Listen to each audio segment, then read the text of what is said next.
I would like to start with this slide, which is only aiming at stressing the fact that the European Union is an intergovernmental organization that has changed remarkably since its first initiation. It was back into 1957. Not only the number of member states has tremendously increased, passing from 6 to the current 27 member states, but also a number of constitutional treaties have been adopted in this period of time. So the legal basis of the Union, the issues covered, the aims of this organization have really changed deeply. And therefore it is not surprising that the laws which have been adopted to implement the tasks of the institutional treaties have also been changing very fast. And of course this applies to a number of sectors, including the food, feed safety. I would like to start my analysis from recent time, and especially from Regulation 178 that was adopted in 2002. This regulation has been, and this continues to be, of fundamental importance because it has established a set of highly innovative principles and procedures and organizational arrangements in order to protect human and animal health, consumer health, and of course ensure the functioning of the internal market. In addition to that, this regulation, which is really a modernization tool applicable to all food sectors and applicable from farm to fork, has also established the European Food Safety Agency, a body that was non-existent before this regulation was adopted, as the scientific evaluation was mainly carried out by ad hoc committees who were working in close relation with the competent general directorates of the European Commission. I would like briefly to highlight some of the innovative principles and procedures which have been introduced by this regulation. And I would also like to say that during the last 10 years, we are witnessing a tremendous updating of already existing regulation, and a high number of new regulations are being adopted in order to make sure that the whole body of food regulations applicable are really meeting the general criteria and innovative criteria that were introduced by Regulation 178. The first general principle, concept which has been introduced by this regulation applies to both risk analysis and risk assessment, defined as shown in this slide in a truly internationally harmonized manner to the food and feed safety sector. And this regulation clearly states that the decision makers, when deciding on actions to control risks, they should take into consideration the result of risk assessment, which means that risk assessment is mandatory, has to be done by food and feed operators. It has to be carried out in some cases by EFSA, but anyway, it is a necessary step in decision-making process. And also that in case there are major discrepancies between the conclusion of risk assessment and the decision adopted by risk managers, there should be an explanation. Of course, risk managers have to take into account other criteria, such as ethical considerations, which are not normally a part of risk assessment, social issues, economic issues, and therefore the regulation is not pointing out that there should be coherence, but it's really trying to make clear that if major discrepancies exist, they should be commented. And I have listed in this, the last line of this slide, two cases where there are major discrepancies between the position of risk managers and the scientific assessment carried out by EFSA. This is the case of cloning, and genetically modified organisms, but the reasons for these differences are well known and quite well established. Other principles clearly formally introduced by Regulation 178 applies to the proportionality, to state that if you have many options to control with the same efficacy a hazard, one should adopt the less restrictive one. And the other one is really pointing out to the issue that the risk management is really making a risk-benefit analysis and adopting solutions which are compatible with that principle. The non-discrimination and coherence principle is self-explanatory, obviously, and calls for consistency in the approach taken to examine at different times similar cases. But what is the more important, probably, of all these principles is the re-examination principle. And the principle here stated by this regulation is that one should avoid, the responsible authorities should avoid that risk management decisions based on obsolete risk assessments become ineffective and miss their task. Transparency is another formally stated principle in several manners throughout this regulation in terms of public participation to the preparation, evaluation, and revision of food and feed law, but also in terms of obligations for the competent authorities to inform consumers and citizens about risks which have been identified in the food and feed chain. And of course, transparency is called upon several times in the EFSA regulation, and I will go back to that in a moment. I would also like to spend a word about the precautionary principle, a very complex principle that has moved let's say, the threshold for decision making. The threshold was formally established when the evidence was provided that a measure, that there was a hazard that was causing an adverse effect.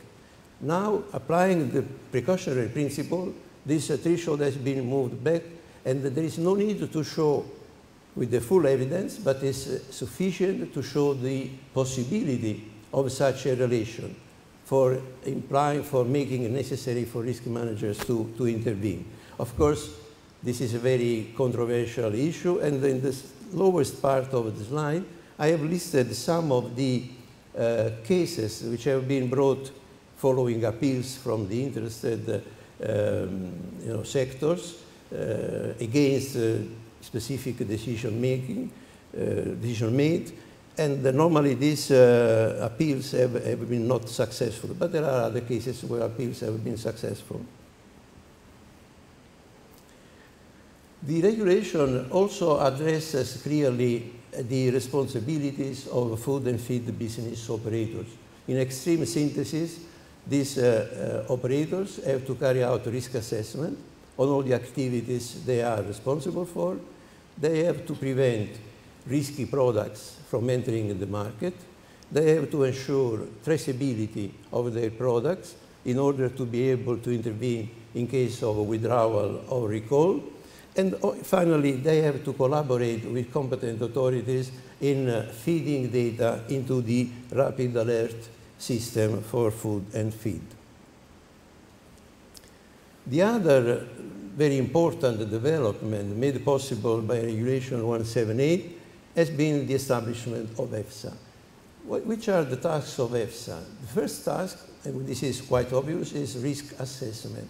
But the second task is risk communication. And this is quite surprising in a way, because risk communication was formerly always considered more a prerogative of decision makers. Of course, there is no preemption for decision makers to communicate about risks, but also in this case, also scientists, this scientific organization has been charged with this task. EFSA is structured into 10 panels. These are sectorial scientific bodies, and as you can see from the third bullet point in this slide, these panels deal with different issues, all relevant for food and feed safety: animal health and welfare, additives and nutritional sources, biohazards, food packaging materials, enzymes, compounds, feed additives, genetically modified organisms, plant health, and plant protection products. In addition, there is only one scientific committee that consists of the chairs of all the panels, plus 6 additional members. And this committee is responsible for coordination, overall coordination, to ensure coherence of the activities of the 10 panels, plus truly multi-sectorial risk assessment. In other words, dealing with issues which are not within the competence of any specific panel. For instance, cloning, for instance, nanomaterials, and similar kind of issues. Each panel consists of 20 experts, 20 scientists. Where do these scientists come from? They come from the academia, they come from scientific institutions, not only in EU member countries, but also from third countries. In fact, I know several colleagues from the USA who have been working with EFSA during the last 10 years, during the first 10 years of EFSA activities. And the way these experts are recruited is through a call for manifestation of interest. Those interested send their CVs, and then those CVs are assessed by an ad hoc body within EFSA. The other element relevant is that the appointment in the EFSA panels and scientific committee is only for 3 years, and this appointment therefore expires. Of course, scientists who are interested, they can apply again. They can be reselected for not more than 2 additional times, but they have to reapply and they have to be reselected. What happens in reality is about 30% of all the experts working for EFSA is changed every 3 years. And the other element, therefore, is that the scientists who work for EFSA are not employees of EFSA. The employees of EFSA, which are in the order of about 500, they work in order to make possible for those experts to provide their opinions. So this whole policy, which is very peculiar and quite different from the system that was in existence before, of course, has called for a very strong policy to prevent conflict of interest, because considering that these experts come from everywhere, and they, of course, they have their own job and their own interests, the risk of conflict of interest is quite concrete, and this is why EFSA has developed a very complicated policy to prevent conflict of interest. This policy is, of course, publicly available on the EFSA website, but it's based on declarations of interest. There is an annual declaration of interest. I will not extend on this, but if you are interested in this slide, you will find all the information that the experts have to provide. And this declaration of interest, which incidentally is also made public for all those who are interested to access, is scrutinized by EFSA through a very detailed procedure and may end up with the exclusion of an expert in spite of its scientific excellence, because there are significant conflicts of interest which cannot be solved. The other possibility could also be that, for instance, the expert is prevented from taking a responsibility of chair or vice chair. So there is a modulation of the difference of the interventions in relation with the possible conflict of interest that have been identified. And then there is an annual declaration of interest. There is, in addition to the annual declaration of interest, there is a declaration of interest every meeting, depending on the agenda. So all the participants, all the experts participating in a specific meeting, taking consideration of the issues on the agenda, they have to declare their interest. And there the chair may ask some experts who have a specific conflict of interest or may have specific conflict of interest not to participate in the discussion. I would like also to state that the independence of EFSA is also protected through other mechanisms. For instance, most of the work of EFSA is done in reply to specific requests that come from European institutions, such as the European Parliament, the Commission or Member States. The budget of EFSA, which is reasonable, not very high, but reasonable, is also annually allocated by the Parliament within the overall budget of the European Commission. So and this has to do with the mechanism for expert selection and for their responsibility. But there is also, in relation to transparency, a strong emphasis in EFSA about the working procedure. The way EFSA works starts normally from adopting a risk assessment methodology applicable to a specific sector.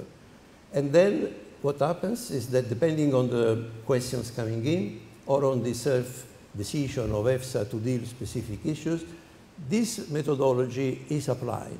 And when there is a need for changing the methodology, this is normally done in a formal manner.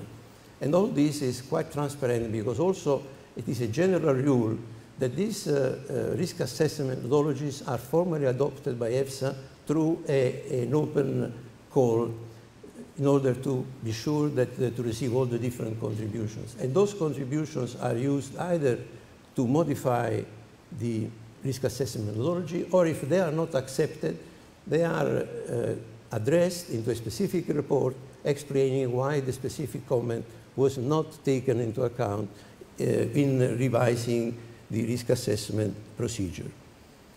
Another element is also the way that the consensus is built up in EFSA, both in panels and in the scientific committee. The consensus is built up by general unanimity of the opinions. However, there might be cases where some experts do not agree. In this case, there is a minority opinion that goes together with the opinion, as well as with the underlying reasoning that has motivated the lack of consensus, at least with some of the members of the commission, of panels and the committee.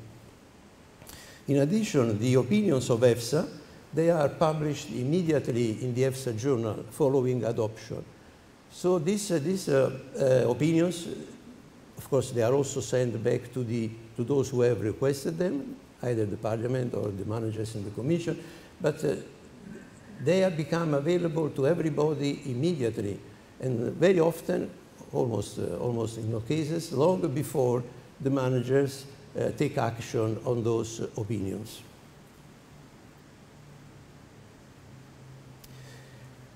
I would like briefly to address here, if you are interested in that, in some of the main priority issues that EFSA has been dealing, more innovative kind of issues during recent years, starting from the methodology for assessing genotoxic and carcinogenic chemicals, the identification of emerging risks with the idea to carry out risk assessment at the inception of the risk rather than when the impact of the risk is already evident, the benchmark dose approach, which is now much more applied than the so-called uncertainty factor approach, and the procedure for assessing risks and benefits.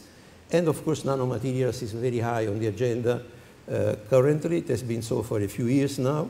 The strategies for testing genotoxicity of chemicals, and also EFSA has created a database which is called Compendium to draw attention to all the substances of concern being present in botanical preparations, products being used for food supplements.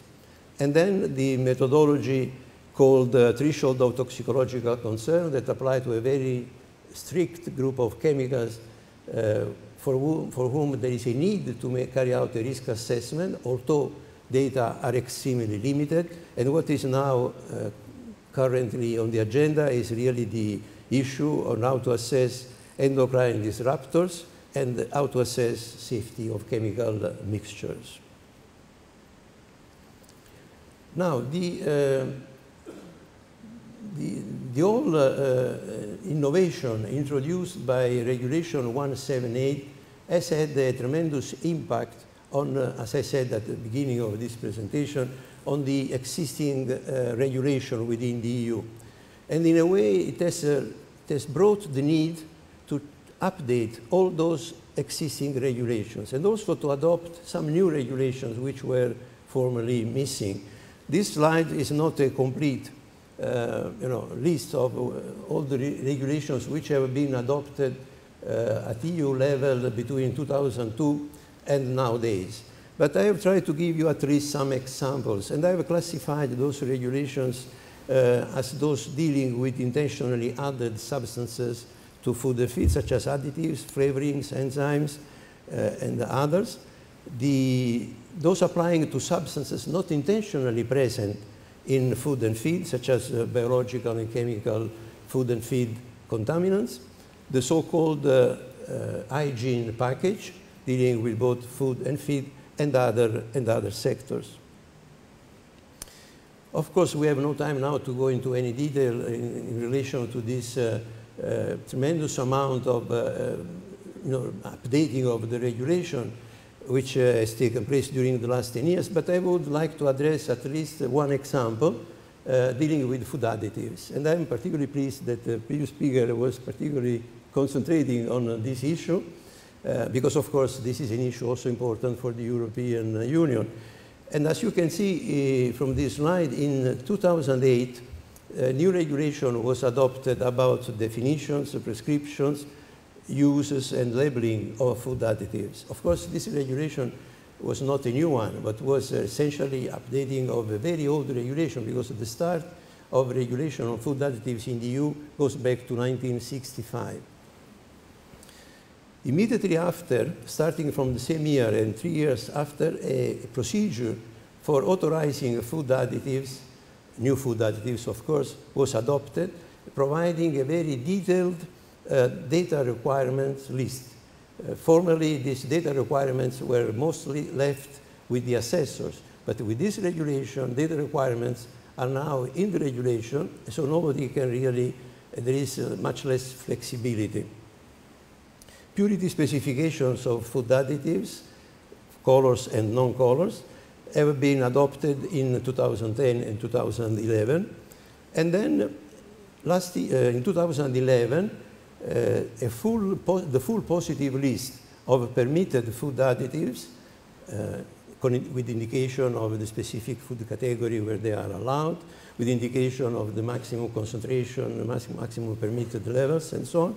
They were all updated with these 3 regulations published toward the middle of 2011.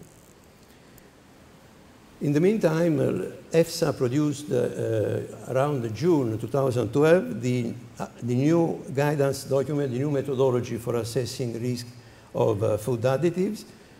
And I don't want to go into any detail, but perhaps you are interested in knowing that this guidance document consider first of all exposure of food additives, and then structures the tox data into 3 tiers. And if one can show that the additive is not absorbed and that is not genotoxic, the overall approach would be that there is no additional tox data needed. And this, of course, is to avoid unnecessary testing, especially on animals, test animals. But what is perhaps the most relevant change that has taken place is really the one dealing with the re-evaluation of food additives and flavorings. We have had 2 kinds of re-evaluation. The first type of re-evaluation is called, I have defined it, non-systematic, because those re-evaluations are on purpose, and they normally are motivated by the appearance of new data, which draw attention of managers and of assessors. And as you can see here, 27 additives have been reassessed. If you are interested, you see all of them. These are the E-code for all these additives. And aspartame is currently under public consultation concerning the reassessment of that substance. Now, this re-evaluation is not neutral, because if you look at the lower part of the slide, you will see that some additives, some food additives which were formerly permitted have been withdrawn, such as red 2G and propylparabens. And some others, these are all food colors, the ADDITEVES have been reduced, but tremendously reduced. You know, for instance, yellow quinoline, the ADDITEVES for yellow quinoline has been reduced from 10 to 0.5 microgram per kilogram body weight per day. So what it means is that this reassessment is not only mandatory by law, but also is helpful and useful in terms of reducing risk for consumers. And then there is the systematic reevaluation. This program, this is a truly program, has been adopted in 2010, and this covers 10 years of work. Basically, the idea is that in 10 years, all the food additives which are currently in use will be reassessed. And there is also a specific calendar according which this reassessment, reevaluation has to be carried out. Now, I think that this mechanism is really very helpful for all the partners, all the interested parties in this process. Because first of all, it makes known to companies who are interested in the use of food additives when the time for reassessment will come. And also makes clear to them what the data requirements will be, and makes possible for companies in the food and feed sector to get together in order to facilitate the investments needed in order to produce data, the additional data requested. So in a way, it is friendly to companies, but it's also friendly to EFSA who has to carry out the assessment, because when companies produce the data, as generally is the case, they also can make a much deeper, much more accurate assessment. So as you can see here, some of these assessments have already been carried out in the first 2 years. These are all the food colors, and also in this case, there have been significant changes of the ADDITEVES. There have been withdrawal, brown FK, a little ruby, but also significant reduction in a number of ADDITEVES, such as amaranth, brilliant blue FCF, and caramel 150. So this is the whole program. I don't think I need to go into any detail. And the same has been happening for food flavorings. The Commission has undertaken a program which has taken between 1996 and 2012, which has been completed recently with the publication of the list of permitted authorized flavorings, and there is still a small group of flavorings for which additional data have to be provided. But thank you very much for your attention.